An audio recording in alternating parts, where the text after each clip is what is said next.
असंतोष, असुरक्षा, भय, गरीबी, दर्द, भूख या धन संपन्नता की भावनाएं हर मनुष्य के मन में होती है। हर कोई इनसे निजात पाना चाहता है और अनेक प्रकार के उपायों के मार्ग खोजता है।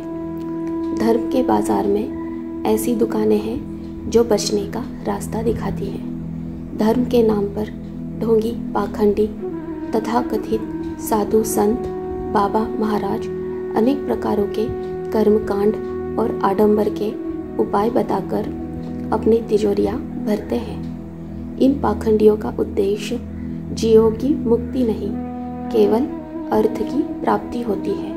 इनसे बचें। यह ढोंगी पाखंडी हर जगह अपना डेरा डाले हुए हैं। मेरे स्वयं घोषित अवतार एवं स्वयं घोषित श्रेष्ठ भक्त जो मठ मंदिरों की स्थापना कर पाखंड कर रहे हैं, इनसे भी बचें। निस्वार्थ भाव से, ईमानदारी से जिन्होंने साई भक्ति का प्रचार और प्रसार किया, जिन्होंने ना कभी अपना दरबार सजाया, ना कोई ढोंग पाखंड किया, संसार से हारे हुए और ईश्वर को पाने की चाह रखने वाले हर इंसान को केवल सच्चे मन से साई भक्ति का योग्य मार्ग दिखाया। मुझे अपने ऐसे सच्चे और श्रेष्ठ भक्तों पर गर्व है।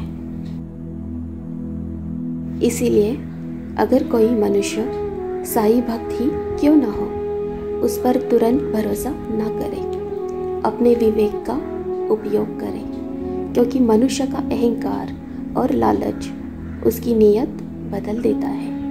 कर्मकांड और आडंबर रचने का मैंने कभी उपदेश नहीं किया और यह लोग वही कर रहे हैं। मेरा गलत संदेश लोगों तक पहुंचा रहे हैं। जो स्वयं संसार और देह में लुप्त है और अज्ञानता से घिरे हुए हैं, वह मेरे संदेशवाहक और प्रेरणावाहक बन बैठे हैं।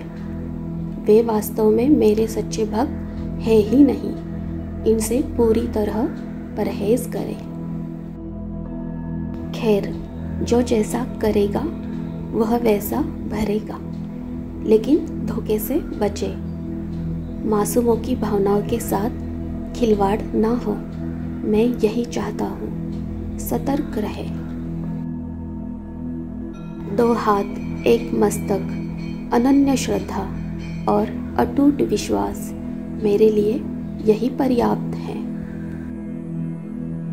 मेरे भक्ति के लिए पैसों की ज़रूरत नहीं।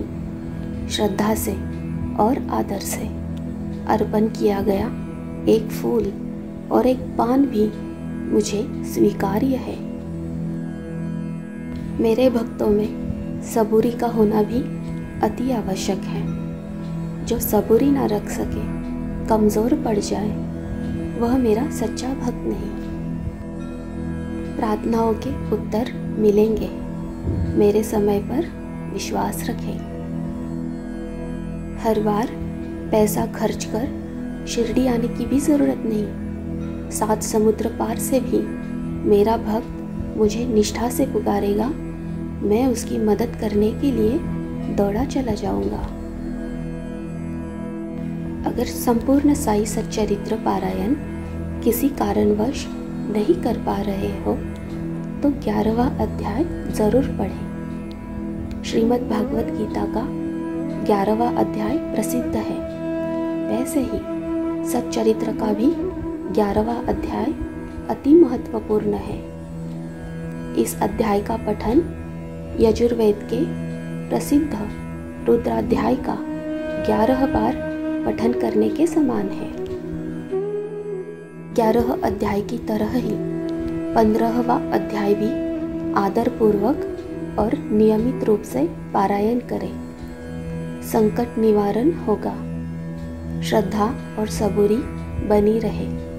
इधर उधर भटकने से और धोखा खाने से बचे।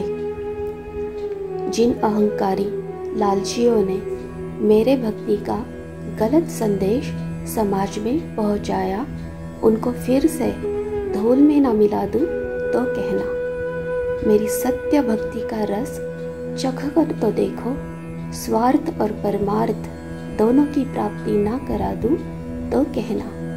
सदा खुश रहो।